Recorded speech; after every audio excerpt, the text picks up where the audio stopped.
Hyderabad మల్లెపల్లిలోని ITI ప్రాంగణంలో advanced technology centre ప్రారంభోత్సవానికి Telangana CM Revanth Reddy హాజరయ్యారు. ఇప్పుడు ఆ లైవ్ చూద్దాం. కానీ తెలంగాణ రాష్ట్రంలో ఏ ఒక్క రోజు కూడా ఆనాటి పాలకులు ఈ దిశగా ఆలోచన చేయలే. నేను మా మిత్రులు శ్రీధర్ బాబు గారు తెలంగాణ రాష్ట్ర పెట్టుబడులను ఆకర్షించడానికి దావోస్కి వెళ్ళినప్పుడు టాటా సంస్థల చైర్మన్ కలవడం జరిగింది.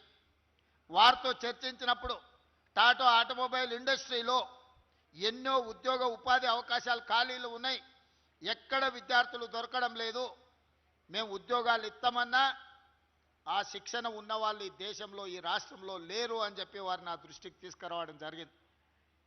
అప్పుడు వారితో మాట్లాడి ఇమ్మీడియట్గా ఆనాటి అధికారులతో మాట్లాడి ఈ ఐటీఐలు నిర్వీర్యం అయిపోయినాయి కదా, ఈ ఐటీఐలను పునరుద్ధరించాలంటే మనం ఏం చేయాలి అని ఆలోచన చేసి మిత్రుడు శ్రీధర్ బాబు గారు సూచన తీసుకొని ఉప ముఖ్యమంత్రి వర్యులు బట్టి విక్రమార్క గారితో మాట్లాడి ఈ ఐటీఐలను అడ్వాన్స్డ్ టెక్నాలజీ సెంటర్స్గా ఈరోజు నిజాన్ని మీరు కళ్ళతో చూసిండ్రు. నిజాం మీ కళ్ళతో చూసిందే మీ నమ్మకం. ఆనాడు మేము చెప్పినప్పుడు చాలామంది అనుమానాలు వ్యక్తం చేసి వేదిక మీద ఉన్న వాళ్ళు మంత్రులే కాదు, ఇక్కడికి వచ్చిన అధికారులు కూడా ఈరోజు ఈ మల్లెపల్లిలో ప్రారంభించిన 4 ఏటీసీలు ఈరోజు ఎంత అద్భుతంగా ఉన్నాయో. పెద్ద పెద్ద కార్పొరేట్ కంపెనీలో కూడా వాళ్ళ కాలేజీలో వాళ్ళ ఇన్స్టిట్యూట్స్లో లేని ఎక్విప్మెంట్ ఈరోజు ఇక్కడికి వచ్చింది. దీనికి కారణం ఈ 65 ఏటీసీలలో 2400 కోట్ల రూపాయల పెట్టుబడి ఖర్చు అయింది. ఈ 2400 కోట్లు ప్రభుత్వం ఏమైనా ఖర్చు పెట్టిందని మీరు అనుకుంటున్నారేమో. లేదు, ప్రభుత్వం ఖర్చు పెట్టింది కేవలం 300 కోట్ల రూపాయలు మాత్రమే. టాటా సంస్థతో నేను మిత్రుడు శ్రీధర్ బాబు మాట్లాడి 2100 కోట్ల రూపాయలు టాటా సంస్థతో ఈరోజు ఖర్చు పెట్టించి తెలంగాణ రాష్ట్రం నలుమూలల ఈ నిరుద్యోగ యువత కోసం శిక్షణ ఇవ్వడానికి టాటా సంస్థను ఒప్పించి వాళ్ళ సొంత డబ్బులు 2100 కోట్ల రూపాయలు సంవత్సరం తిరిగే లోపల ఈరోజు ఖర్చు పెట్టించి 65 అడ్వాన్స్ టెక్నాలజీ సెంటర్లు తెలంగాణ రాష్ట్రం నలుమూలల ఈరోజు సాధ్యమైంది. సంకల్పం ఉంటే సాధ్యం కానిది ఏంది లేదు, పట్టుదల ఉంటే సాధించలేనిది ఏమీ లేదు. మన దగ్గర డబ్బులు ఉన్నాయా లేవా అనే కంటే మన దగ్గర ఆలోచన ఉందా లేదా, ఆ ఆలోచనలో చిత్తశుద్ధి ఉందా లేదా అనే దాన్ని బట్టి మన నిర్ణయాలు మన పరిపాలన ముందుకు సాగుతుంది.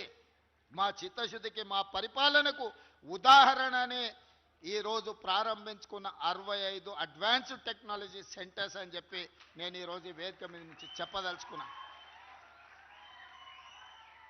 దాదాపుగా ఈ ఒక్కొక్క ఏటీసీలో 170-180 మంది 200 మంది చేరుతున్నారు.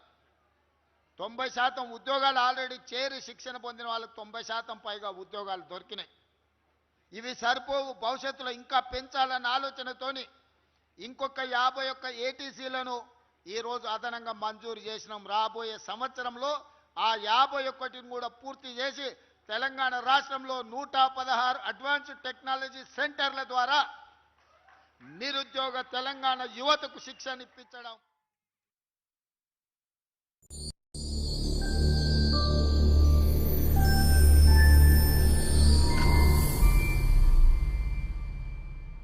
జోడి యాప్ తెలుగులో ఉన్నది వల్ల నాకు రిజిస్టర్ చెయ్యను ఈజీగా ఉన్నది. మా అందమైన జీవితానికి కారణం జోడి యాప్. జోడి యాప్ డిప్లొమా, +2, 10th మరియు అంతకన్నా తక్కువ చదువుకున్న వారికి వివాహ సేవకు ఉపయోగపడుతుంది.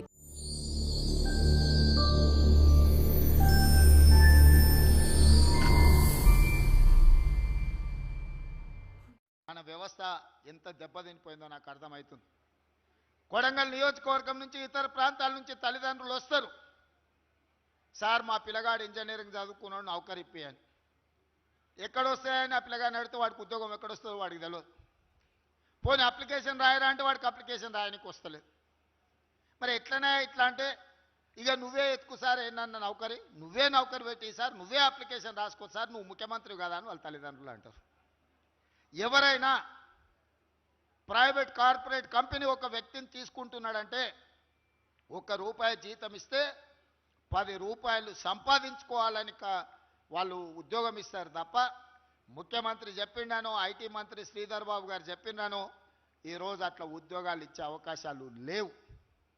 మీకు ఏదైనా ఉంటే మీ గ్రామంలో స్కూల్ బిల్డింగ్ కావాలంటే మేము కట్టిస్తాం కానీ, లేదో దేవాలయం కావాలంటే సాయం చేస్తాం కానీ, అర్హత లేని వాళ్లకు చిన్న ఉద్యోగం కూడా మేము ఇవ్వము అని చెప్పి ఈరోజు ప్రైవేట్ కార్పొరేట్ కంపెనీలన్నీ స్పష్టంగా చెబుతున్నాయి. అందుకే పేరుకే ఇంజనీరింగ్ పట్టా, ఆ ఇంజనీరింగ్ పట్టా సాంకేతిక నైపుణ్యం లేకపోతే నాలుక గీసుకోవడానికి కూడా ఉపయోగం లేని పరిస్థితులు ఈరోజు సమాజంలో ఉత్పన్నమైనవి. అందుకే ఆలోచన చేయండి అని చెప్పి మా యువతకు చెప్తున్నా. అందుకే ఈరోజు తెలంగాణ గవర్నమెంట్ ఫోకస్ చేస్తున్నది ఈ అడ్వాన్స్ టెక్నాలజీ సెంటర్లను, స్కిల్ యూనివర్సిటీని, స్పోర్ట్స్ యూనివర్సిటీని. ఇవన్నీ ఎందుకు ప్రారంభిస్తున్నామంటే మట్టిలో మాణిక్యాలను వెలికి తీయాలి, తెలంగాణ సమాజంలో ఉన్న చైతన్యాన్ని సాన పట్టాలి, వాళ్ళ జీవితాలను తీర్చిదిద్దాలన్నదే మా ప్రభుత్వం యొక్క ఆలోచన. ఈ తెలంగాణ రాష్ట్ర సాధనని అక్కడ కూర్చున్న నిరుద్యోగ యువత పోరాటం వల్ల వచ్చింది. వాళ్ళ ఆకాంక్షలు, వాళ్ళ భవిష్యత్తు బాగుంటుంది, ఉద్యోగ ఉపాధి అవకాశాలు వస్తాయని. పాలకుల నిర్లక్ష్యం వల్ల 10 సంవత్సరాలు ఏది జరగలే. కానీ ఈనాడు మీ సోదరుడు మీలో నుంచే ఒక 20 సంవత్సరాలు వెనకపోతే మీలాకనే నేను కూడా అక్కడ కూర్చున్నవాడినే. 2006 కంటే ముందు నేను కూడా మీలా పెద్ద నాయకులు సమావేశాలు పెడితే వేదిక ముందు మీలాగా ప్రేక్షకుడుగా కూర్చున్నోనే. కానీ అక్కడి నుంచి ఇక్కడికి వచ్చినా అంటే నిరంతరం కష్టపడి పనిచేయడం వల్ల, మీరందరూ ఆశీర్వదించే అవకాశం ఇవ్వడం వల్ల. అందుకే ఈరోజు మీరందరూ డిగ్రీ గురించి ఆలోచన చేయకండి, మీకు వచ్చిన సాంకేతిక నైపుణ్యం గురించి ఆలోచన చేయండి. ఇవాళ నేను మాట ఇస్తున్నా మీకు. నేను south Korea, Japan, Taiwan, Germany లాంటి దేశాలు చాలా వాటితో మాట్లాడినా, రష్యా లాంటి దేశాలతో మాట్లాడినాం, వెళ్ళి చూసి వచ్చినాం. లక్షలాది ఉద్యోగ ఉపాధి అవకాశాలు ఉన్నాయి. అమెరికా ఒక్కటే కాదు, విదేశీ ఉద్యోగాలు. అమెరికాకి వెళ్ళాలంటే ఇంజనీరింగ్లో ఐటీ చదువుకొని ఉండాలని గతంలో మనకున్న పరిస్థితి. ఇవాళ ఇంజనీరింగ్ చదువుకోకపోతే, ఐటీ రాకపోతే ఉద్యోగమే రాదు అన్న ఒక అపోహలలో మనం బతుకుతున్నాం. అది తప్పు. టామ్కామ్ అని మన రాష్ట్ర ప్రభుత్వం నుంచి ఒక సంస్థను ఏర్పాటు చేసి జపాన్కి పంపిస్తే, నేను జపాన్ పర్యటన పోయినప్పుడు పిల్లలు వచ్చి కలిసిండ్రు. ఏమయ్య మీరు ఇక్కడ ఉన్నారంటే, మీ ప్రభుత్వం మమ్మల్ని ఇక్కడికి పంపించింది సార్, నేను 3 లక్షల రూపాయల జీతంతో జపాన్లో ఉద్యోగం చేస్తున్నా సార్ అని చెప్పిండు. 40 మంది వచ్చి కలిసిండ్రు. నాకు చాలా సంతోషమైంది. దేశంలో మన ఊరి పిల్లలు, మన పిల్లలు మన ప్రభుత్వం పంపిస్తే జపాన్లో కూడా ఉద్యోగాలు సాధించిందని. ఇవాళ ఈ అడ్వాన్స్ టెక్నాలజీ సెంటర్లలో ట్రైనింగ్ పొందుతున్న వాళ్ళకి నేను ఒకటే మాట ఇవ్వదలుచుకున్నా. పని నేర్చుకోండి, ఫోకస్ పెట్టండి. Germany, Japan, south Korea, China లాంటి దేశాలు కూడా మన ముందు మొక్కరిల్లే రోజు వస్తుంది. ఇవాళ అమెరికా ఎట్లయితే మన ముందు మొక్కరిల్లిందో, రేపు మీ సాంకేతిక నైపుణ్యంతో మీ విదేశాలలో బాగా బ్రతకాలన్న మీ కళలు సాకారం అవ్వడానికి అవకాశం ఉంది. ఇంతకుముందు మిత్రుడు పొన్నం ప్రభాకర్ గారు ఒక మాట చెప్పారు. గతంలో ఇందిరాగాంధీ ఉన్నప్పుడు అగ్రికల్చర్ సీలింగ్ యాక్ట్ తీసుకొచ్చి వేలాది ఎకరాలు, లక్షలాది ఎకరాలు జమీందారుల దగ్గర ఉంటే ఆ భూములు తీసుకొని పేదలకు పంచిపెట్టారు. ఆనాడు ప్రభుత్వం దగ్గర ఆస్తులు ఉన్నప్పుడు ఇండ్ల పట్టాలు ఇచ్చిండ్రు, ఇండ్లు ఇచ్చిండ్రు, వ్యవసాయానికి భూములు ఇచ్చిండ్రు. ఇవాళ ప్రభుత్వం దగ్గర పంచడానికి భూములు లేవు. ప్రభుత్వం దగ్గర ప్రభుత్వ కార్యాలయాలు కట్టడానికి భూమి లేదు. శ్మశాన వాటికల కోసం కేటాయిద్దామంటే భూమి లేదు. ఇక పేదలకు భూమి ఇవ్వడం అనేది, పేదరికాన్ని నిర్మూలించడానికి భూములు ఇవ్వాలంటే అసాధ్యమైన పని. మరి పేదరికాన్ని ఎట్లా నిర్మూలించాలి, ఇది ఆలోచన చేయాలి. అందుకే నేను మన ఉస్మానియా యూనివర్సిటీలో చెప్పిన, చదువు ఒక్కటే పేదరికాన్ని రూపుమాపుతుంది, సమాజంలో ఉన్న అసమానతలను రూపుమాపుతుంది. ఇవాళ మీరు చదువుకొని బాగుపడి ఉద్యోగాన్ని సాధిస్తే సమాజం మిమ్మల్ని గౌరవిస్తుంది, సమాజం మిమ్మల్ని ఆహ్వానిస్తుంది, సమాజంలో, సంఘంలో మీ గుర్తింపు పెరుగుతుంది. చదువు ఒక్కటే మీ తలరాతను మారుస్తుంది, సాంకేతిక నైపుణ్యం ఒక్కటే మీ తలరాతను మారుస్తుంది. మీ తలరాతలు మారాలి అంటే అది మీ చేతుల్లోనే ఉంది. ఈ ప్రభుత్వం మీకు అవకాశాలు ఇస్తుంది, ఈ ప్రభుత్వం మీకు వసతులు ఏర్పాటు చేస్తుంది. ఈ ప్రభుత్వం ఇచ్చే అవకాశాలను వినియోగించుకోండి.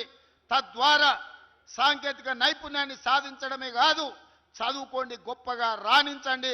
ఇవాళ సత్య నాదెళ్ల ప్రపంచంలో గుర్తింపు తెచ్చుకున్నాడంటే చదవడం వల్లనే. చదువు లేకపోతే సాంకేతిక నైపుణ్యం మనలో లేకపోతే ఈరోజు ఎందుకు గొరగాకుండా పోతాం? ఈ మధ్యకాలంలో గంజాయి కేసులు మేము పట్టుకుంటున్నాం.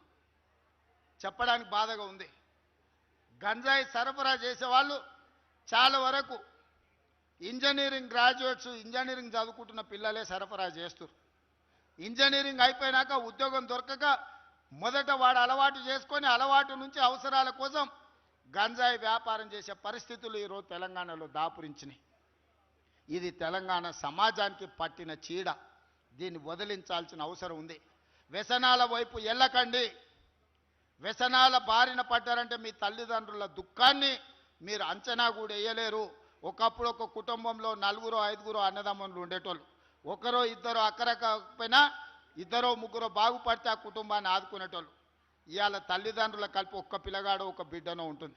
ఆ ఉన్న ఒక్కడు దారి తప్పితే, ఆ ఉన్న ఒక్కడు వ్యసనాలకు బానిస అయితే ఆ తల్లిదండ్రుల యొక్క బాధ ఎట్లుంటుందో యువకులుగా మీరు ఆలోచన చేయండి.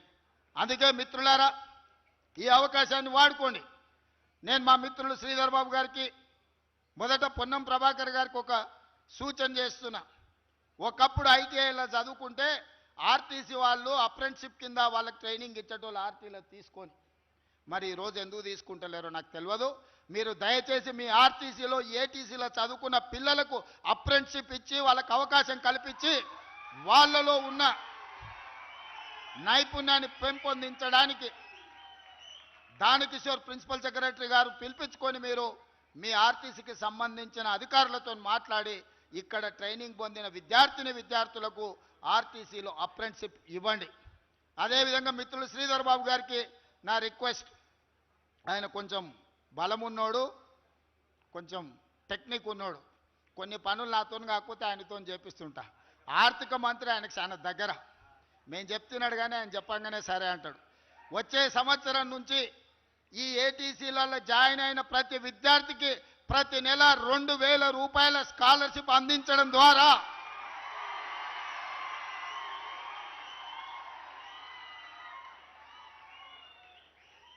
ఏటీసీలో ఏ గ్రామీణ ప్రాంతాలకు సంబంధించిన, పట్టణంలో పేదలకు సంబంధించిన పిల్లలు ఈ అడ్వాన్స్ టెక్నాలజీ సెంటర్లలో జాయిన్ అవుతారో ప్రతి నెల 2,000 రూపాయలు వాళ్ళకి స్టైపెండ్ కింద ఇప్పించండి.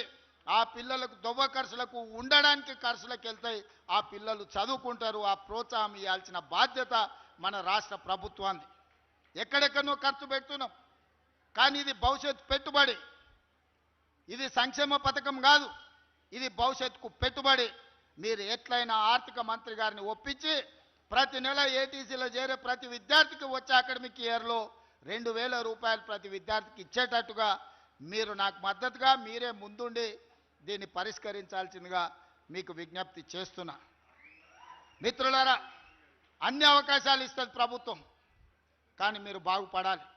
మీరు నేర్చుకోండి. మీకేం కావాలనో ఈ ప్రభుత్వం చేస్తుంది. మీ సోదరుడు ఈరోజు తన రాష్ట్ర ముఖ్యమంత్రి ఉన్నాడు. మీ ఆలోచనలు, మీ అవకాశాలను దృష్టిలో పెట్టుకొని మీ భవిష్యత్తు కోసం ప్రణాళికలు వేస్తాం. స్కిల్స్ యూనివర్సిటీ అయినా, యంగ్ ఇండియా స్పోర్ట్స్ యూనివర్సిటీ అయినా, లేకపోతే young India integrated residential schools అయినా, అడ్వాన్స్ టెక్నాలజీ సెంటర్స్ అయినా, ఇవన్నీ కూడా మీ భవిష్యత్తు కోసం, తెలంగాణ పునర్నిర్మాణం కోసం ఈనాడు రాష్ట్ర ప్రభుత్వం నిర్ణయాలు తీసుకున్నది. దీన్ని సద్వినియోగం చేసుకోండి. భవిష్యత్తుకి వారధులుగా అవుతారు. జపాన్తో కూడా మనం ఒప్పందం చేసుకున్నాం.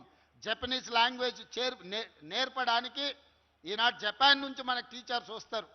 ఇక్కడ పిల్లలు జర్మన్ లాంగ్వేజ్ నేర్చుకోవాలన్నా, జపనీస్ లాంగ్వేజ్ నేర్చుకోవాలన్నా, ఇతర దేశాలకు సంబంధించిన రష్యాలో ఇప్పుడు 30,000 ఉద్యోగ అవకాశ ఖాళీలు ఈరోజు మనల్ని అడుగుతారు. రష్యా ఉక్రెయిన్ వార్ వల్ల అక్కడ ఉండే ఇండస్ట్రియల్ ఎస్టేట్స్ ఉద్యోగాలు లేక, అక్కడ వాటిని నిర్వహించే వాళ్ళు లేక ఈరోజు మూతపడుతున్నాయి. 30,000 ఉద్యోగాలు ఇవాళ ఇప్పటికిప్పుడు మేము ఉద్యోగ అవకాశాలు ఇస్తాం, పంపించండి అన్నారు. 1,000 మందిని మనం పంపించే పరిస్థితి ఉంది. జపాన్లో అయితే 2 లక్షలు, 3 లక్షలు, ఎన్ని లక్షల మందిని పంపించినా జపాన్లో 70 ఏళ్ళ పైన పడి 120 ఏళ్ళు ఉన్నోళ్ళు ఉన్నారు. వాడు తండ్రి వ్యాపారం చేస్తా తండ్రికి 100 ఏళ్ళు వచ్చేవరకల్లా కొడుకు 70 ఏళ్ళు వచ్చినాయి. తండ్రి వ్యాపారం కొడుకు తీసుకోలేదు, ఆయన కొత్త వ్యాపారం పెట్టుకున్నాడు. ఇప్పుడు తండ్రి రిటైర్ అయ్యి కొడుకు ఇద్దామంటే కొడుకు అది తీసుకుంటలేడు. నాకెందుకని, నేను ఆల్రెడీ లైఫ్లో సెట్ అయిపోయినాను. ఆ 100 సంవత్సరాల తండ్రి నవ యువకుల కోసం చూస్తున్నారు.